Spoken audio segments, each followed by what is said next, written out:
Welcome back, Shalligators. Megan Fox. I mean, first of all, Coachella. Coachella was this weekend, and it's also next weekend because God has abandoned us. And every douchey celeb is out, right? You know, it's not like it's a douche fest. It is literally a douche fest. I have not been to Coachella, which I'm surprised about because I am a douche, and so it seems like very much up my alley. I remember one time though, I was flying from New York to LA. I was gonna go home and see my family, and it was the same weekend as Coachella, and so everyone on the plane was from Coachella, and it was like the flight of the douches. And I mean, first all the overhead space was for hats. Everyone in their like whack ass like douche hat was taking up the bin space, and I looked around and I'm like, honestly, if this plane crashed, it would be fine. Like, we would be doing the world a favor. I will sacrifice myself if I have to go down with this ship. It was the who's who of shut the fuck up.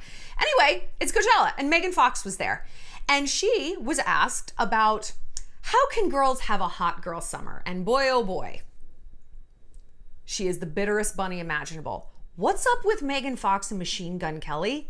We need to talk about them. I have owed you guys a video on them. I just like forget. And then they'll pop back up in the news and I'm like, ugh,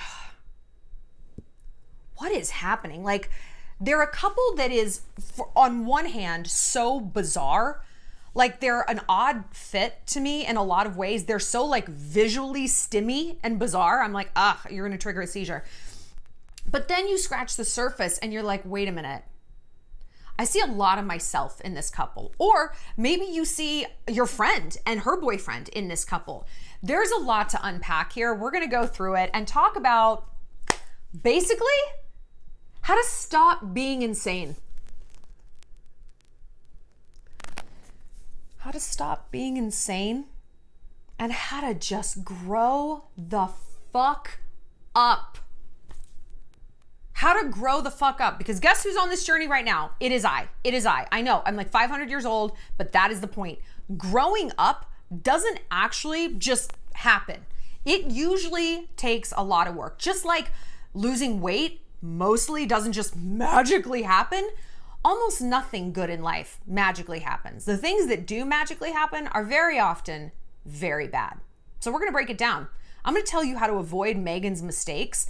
And if you seem to be like addicted to guys like MGK who are draining, or maybe if you're the draining one, we're gonna talk about it. Okay, but first, don't forget, Southern California girlies, come to my meetup next Saturday, April 20th in Newport Beach, my hometown. I am so excited for this. I'm so excited for this. We have a whole bunch of girls coming. We have an amazing gift bag. We're gonna do a live Q&A. We have a professional photographer. I'm gonna be helping you style some looks on site because we're doing this at a boutique, so you can shop. You can also shop these amazing necklaces that my friend Julie makes. They're these antique coins. I mean, they're fantastic, and she's only selling them in person at the moment. So if you want one and you're in SoCal, come down. But listen, more than anything, this is a chance to make friends. I grew up in Southern California, and I lived there after graduating college, and it is really hard to make friends. It's hard to make friends most places, honestly. And so that's the big thing I want people to get out of these meetups. I mean, obviously come hang with me because I love you, but I want people to connect and swap numbers and make plans and go to Pilates and get cocktails and whatever. Because listen, if I can bring some people together, why not? So hey, come on over and make friends. And if you need friends and you want to make friends, but you don't live in SoCal, come and join the Shallontourage. That is an amazing place to connect with other girls. We're always asking each other for advice and swapping stories. Plus, you get 5 extra videos a week from me. They're almost all like advice-based. They're not celeb-based like these ones are. And the girls on their plan meetups, because they're from all over the place. Girls have met up in Scotland, Connecticut, New York City, Florida, and everywhere in between. So click the links down below for both of those. Let's talk Megan Fox.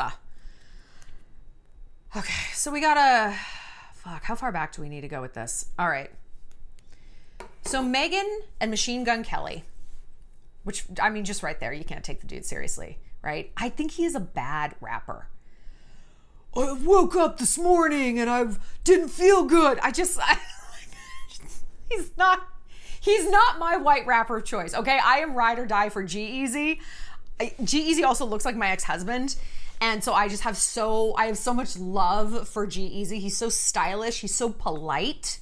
And that's just like he's like Frank Sinatra. I fucking love him. Anyway, so Megan and MGK, Megan's 37, MGK is 33. They're adults. They're adults. They're full ass grown adults, and they are acting like they just finished their shifts at Hot Topic. I mean, what the fuck is with these two? So Megan was married for like a decade to Brian Austin Green. Bag is his initials. Bag guy. From 90210, they have 3 kids. And I have always said, because we've done videos on MGK and Megan before, that she was like, for lack of a better word, she was having a midlife crisis. You know, she was a wife and a mom, pretty much put her career on the shelf to do that. And when that relationship ended, she's like, fuck it, I'm going full crazy. I'm going full, like I'm dyeing my hair. I'm getting my tits redone. I'm getting more tattoos. And she's always been nuts. Like, she's just one of these like weird bird people. She's nuts, and she's been allowed to get away with that because she is so beautiful. I do not recommend in any way, shape, or form emulating anything that Megan Fox does, because unless you look precisely like Megan Fox, good luck. Because guys are just like, oh yeah, cool. But she gets to be a little too crazy even sometimes. So her and MGK partnered up, and it seemed like their relationship has always just been based on insane intensity. Just intensity. And that desire to feel something. Like, I don't know if they've said this, but I feel like maybe it wouldn't be out of the realm of conception for them to be like, we cut each other and drink each other's blood. It's very like Angelina and Billy Bob. And listen, I get it. I 100% get her desire to like feel alive and to sort of make up for lost time. I mean, she settled down really young, and she missed the chance. She missed those slutty times, you know, and just the figuring it out times, which last a while. I was very much still figuring things out, like well into my 30s, and I was running wild through my 20s. I was very productive. I did a lot. I was very accomplished, but like I was living off snorted Adderall and skinny vanilla lattes. And everything in my life kind of reflected that, you know? I was living this very like Gossip Girl on steroids life. It was amazing, but I got that out of my system, and I feel like I've matured slowly, which we'll talk about, but almost in the right order. And I think she maybe feels like she missed out on that, which a lot of young moms and young wives do. She's still so young though. 37, girl, you're so young. And she's a smoke, so whatever. But I think she was really drawn towards this like hyper technicolor intensity thing with MGK. And I think they love bombed each other. And it always struck me as interesting that these two got engaged because, you know, they're like, we're alternative and we're wild and we're like fairy forest people. And like, I'm a nymph and he's a god. And you're like, what the fuck is happening? And they're like, let's do the most traditional thing known to man, which is get married. You know, it's always interesting to me that people who are like, we're so alt. It's like, are you? Because you're doing the most Catholic, like orthodox thing you can do, which is marry under the eyes of the law and under God. Like, okay, you're so alternative. All right. Well, that didn't go well. Things like this, they tend to burn out. And she recently talked about where she stands with MGK. She went on the Call Her Daddy podcast and gave the biggest fucking non-answer I've ever heard of in my life. So Alex Cooper, who runs Call Her Daddy, first of all, Megan talked about her plastic surgery, which like, thank you. And she said she was gatekeeping one thing that she did. She's like, because I think she said something like, it's not all that common. I bet it was vag related. What do you think it was? I mean, right? Vag related? And whatever. You don't need to talk about anything you're doing with your body. I'm a big believer. If you're going to talk about it, don't lie, but don't feel like you need to talk about it. Like if I had a facelift or something, I don't know that I'd tell anybody. You don't have to. It's your body. Okay, so Alex was like, so where do you stand with MGK? Because they ended their engagement just about a month ago. So Megan said this, what I've learned from being in this relationship is that it's not for public consumption. So I think as of now, I don't have a comment on the status of the relationship per se. That doesn't sound good. It kind of sounds like she doesn't even know. You know what I mean? Listen, you call off an engagement, you pretty much call off a relationship. I just had this conversation with someone that like, I had a lot of trepidation about getting married. And I'm like, it's not like you see in the movies where you're like, we decided not to.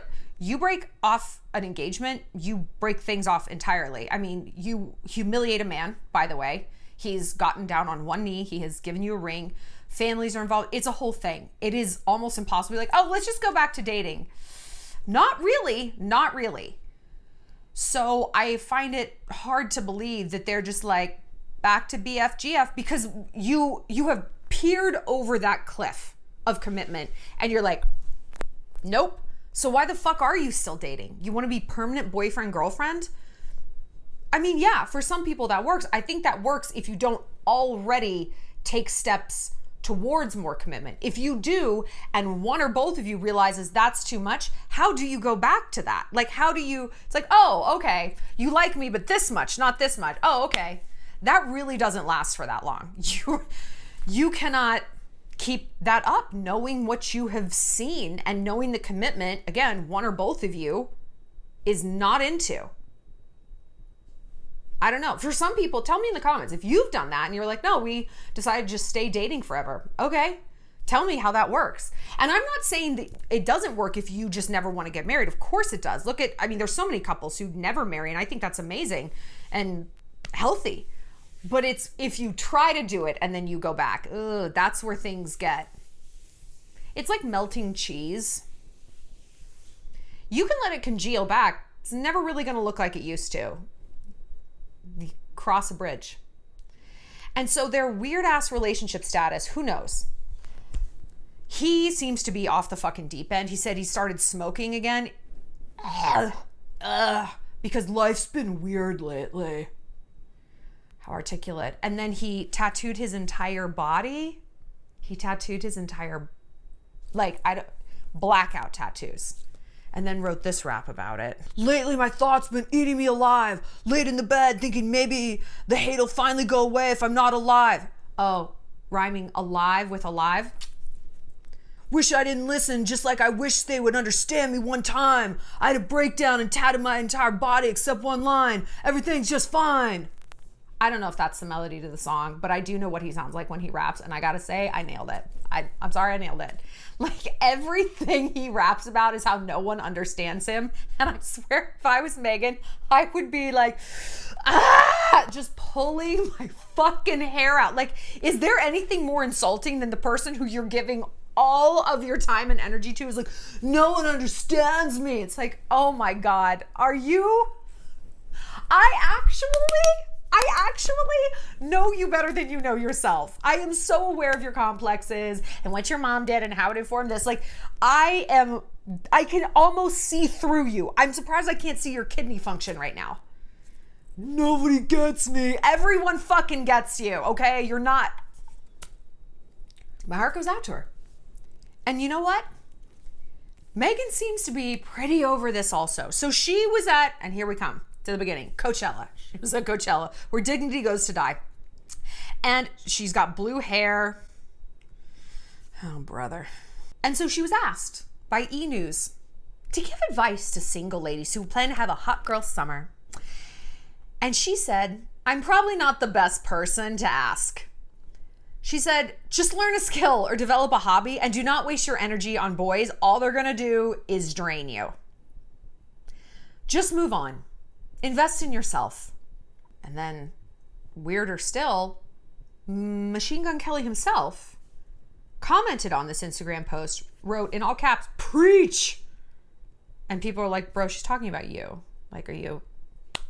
And by the way, MGK now goes by MGK. He's no longer Machine Gun Kelly. He's MGK. He changed his name. Megan, I gotta say, I feel you. Draining is exactly how MGK sounds. But you know what, girl? You seem pretty fucking draining too. Both of you seem draining. You seem like you're in this mutual drain loop, literally like swirling the drain down together. Like, this man is tattooing his whole body. He's picking up smoking at 33.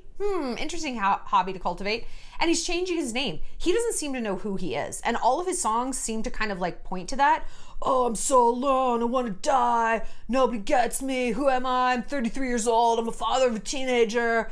Everything in the world's great for me. I get to fuck Megan Fox. Life is horrible. Are you okay? You want to look into some medication? I don't know. Or maybe just shut up. It's unattractive. I'm sorry, but emo guys, I can't even believe I'm gonna say this, because I was the queen of emo. And I don't mean like in the privacy of my own home. I was literally referred to as the Paris Hilton of hipsters. When I was on the emo scene, like in New York City, literally hanging with Fall Out Boy, the Academy is, Taking Back Sunday. I have songs written about me, okay? My God, all of them. Okay, I have so many stories. And now I'm like, the idea of an emo man makes me want to sew my vagina shut forever. Forever. And I used to love them. I mean, I love them so much. Like I said, songs. I got songs written about me. I think as we grow up, all of that drama is exactly what Megan says. It's draining. It's draining. And like I said, growing up doesn't always just happen. When I have found that it does, that I've like taken these sort of quantum leaps of maturity, they are precipitated by so much exhaustion. I burn out. Like I will hit a wall and be like, I don't care, okay? You know what? Fuck you, you're fine. Fuck everybody, I don't care. I can't do this anymore. And so it's not like it's purposeful, choice-driven growing up where I'm like, you know what? Hold on. Let me pause and look at the areas of my life that are not working and be proactive. No. I was reactive. And you know, I guess the ends justifies the means. If you grow up and stand up for yourself because you're so bedraggled and so tired of like your friends always deciding where you go to dinner. And part of being an adult is expressing yourself and saying, I actually don't like tapas. I hate tapas. I really don't want to go there. Can we go someplace else? But what if you didn't have to reach the burnout point? And what if you don't have to go ballistic in the group text over tapas? What if you don't have to freak the fuck out on your boyfriend and usually incinerate your relationship, which is what I have spent my entire life doing? What if you could bring things up again proactively and then feel a modicum of control over how you express yourself and therefore have more control about the outcomes? What if? How does this happen? If you're in the Shallontrage, you know that we are on the journey of patience. So this is life. There is one dragon to slay after the next. You know, it's for me, it was boredom. I hated to be bored.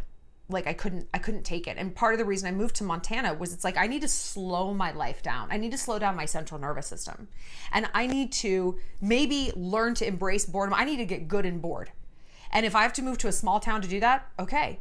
And I have really learned to sit with my feelings, to feel what I feel, even if it's icky, and understand that it will pass. And so the next journey that I'm on is patience. Patience is the foundation of a life that is not insane. Patience is the foundation of sanity and dignity. Why?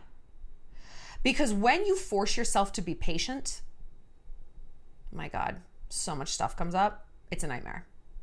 It's a nightmare, you know? A lot of times anxiety is impatience. Sometimes it isn't. Sometimes I think a huge aspect of anxiety is self-absorption. What are they going to think about me? And they're going to talk about me and what's going to happen to me. Me. Go volunteer at a fucking soup kitchen, okay? And then call your friends and bitch about the text that you got from a guy that didn't include an emoji and rah, rah, rah, rah. Maybe go investigate real problems. See if it helps. I don't know. Maybe it won't. Maybe it will. So that I think is the root of some anxiety. And some of it is, frustration. I'm not getting what I want when I want it. And how does that lead to anxiety? Because anxiety, I believe, is a lack of feeling control, you know? And in this Shallontrage, we've talked about this. Like, I don't get anxiety from external things. Like a plane's gonna crash, a car accident, you know, we're gonna go to war. Like I'm not anxious about those things.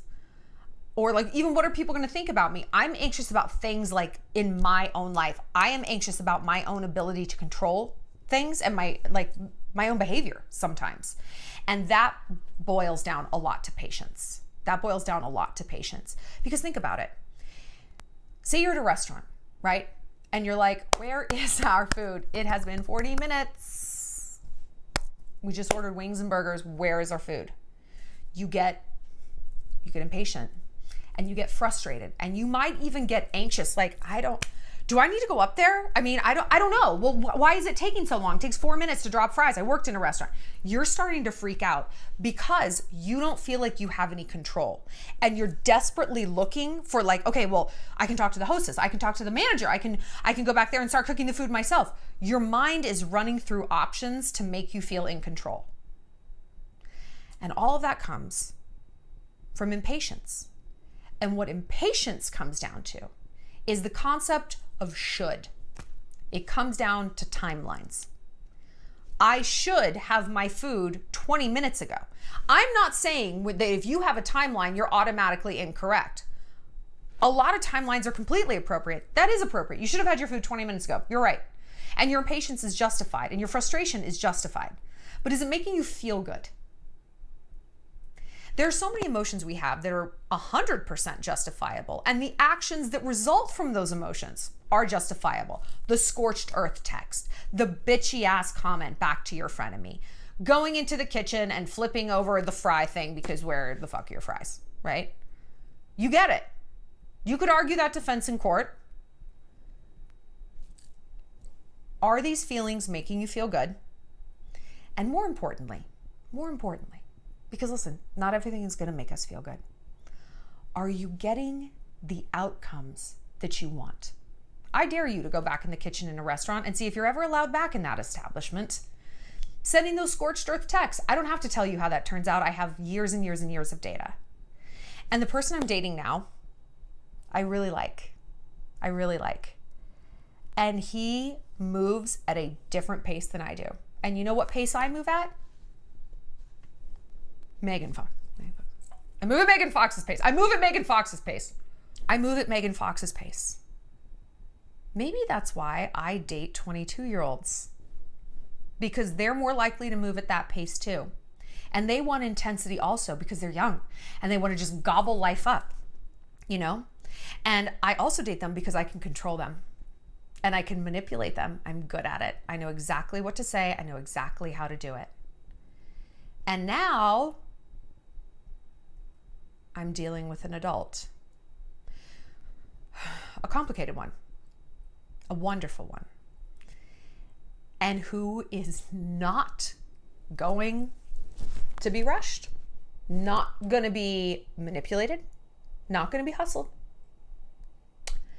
And all my little tricks that I try, he's like, stop it, stop. He drags my ass to hell about it. And I'm like, this is so annoying. And so I have nothing. I'm stripped of all of my weaponry. And all that's left is patience. Now, I'm not saying that this is 100% going to work out. I mean, you know, we always hope our relationships go some sort of distance or something like that. But I've realized, like, God put this person in front of me for a reason.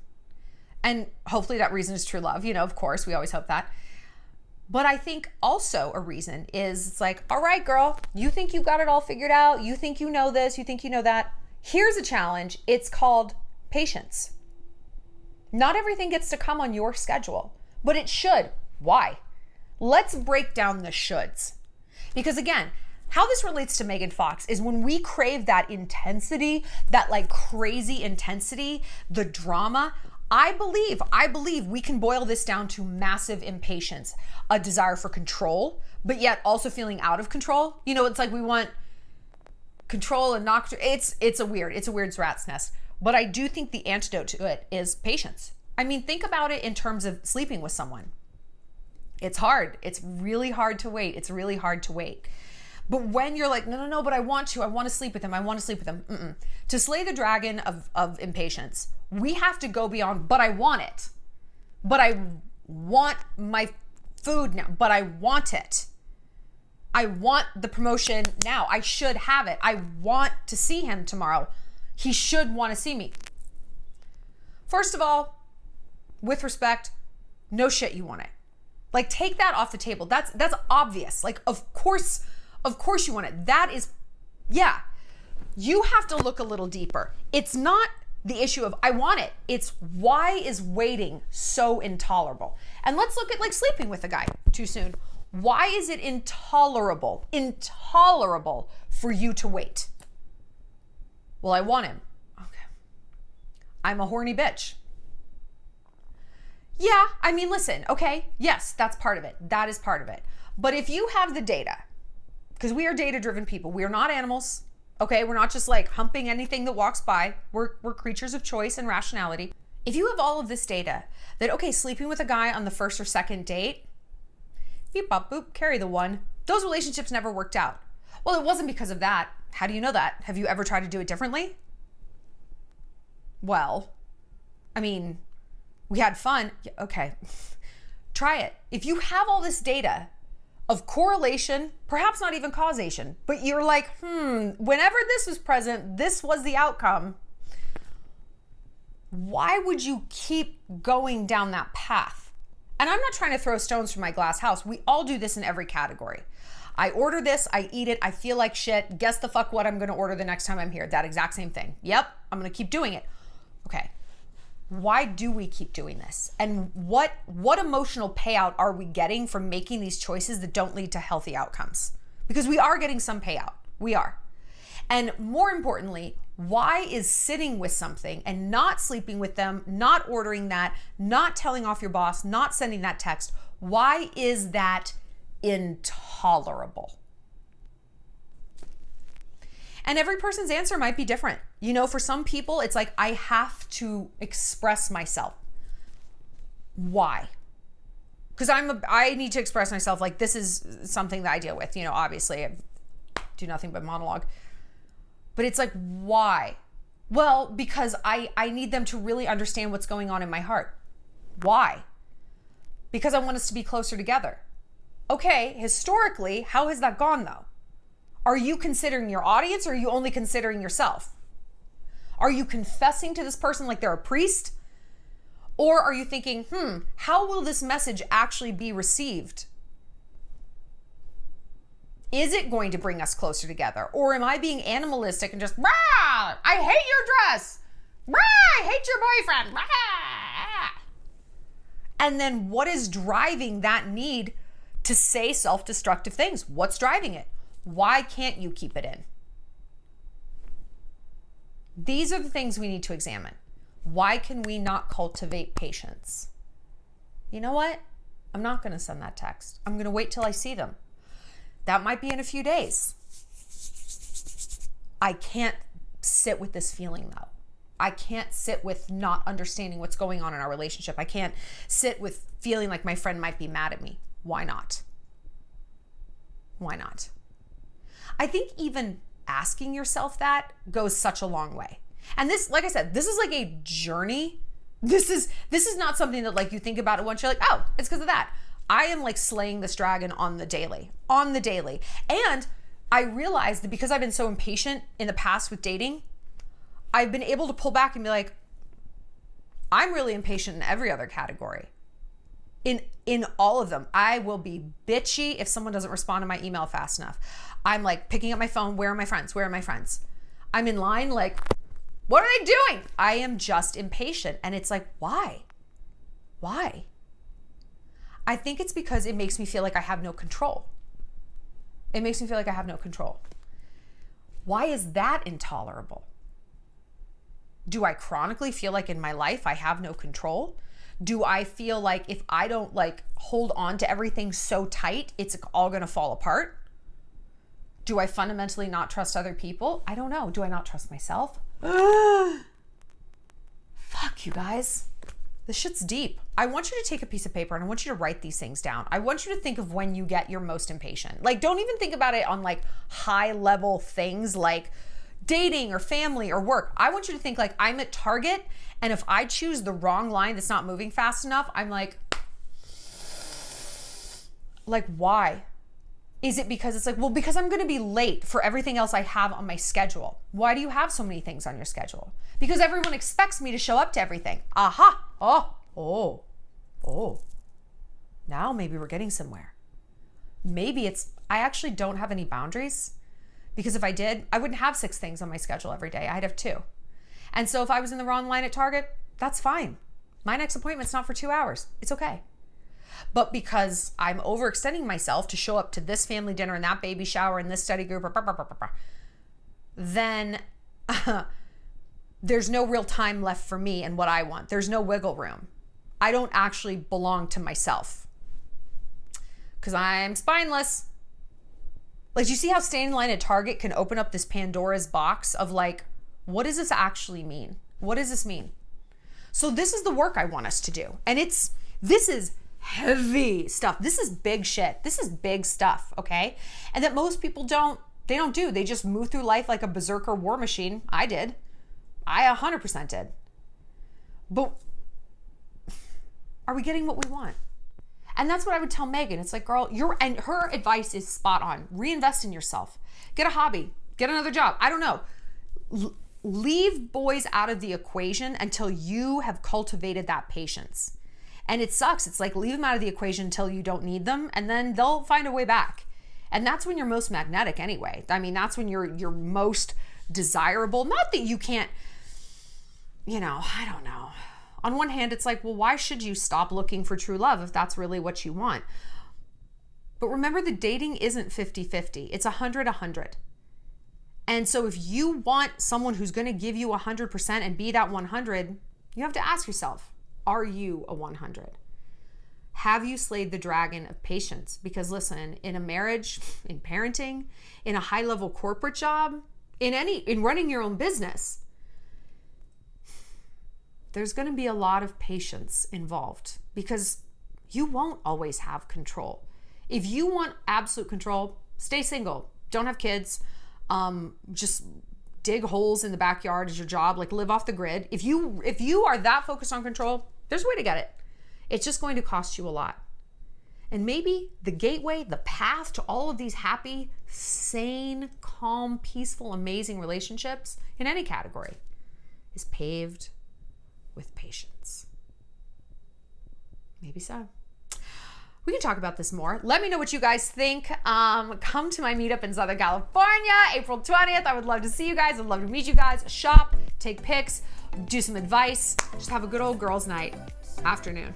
It's gonna be great. All right, and if you, like I said, if you need some friends, if you need some advice, if you want to talk more about patience, we're doing videos on it this whole week in the Shallontrage. Come join, talk to the other girls. I was really surprised when I made some videos on it over there. I thought people were gonna be like, what are you talking about? And girls were like, this is literally me.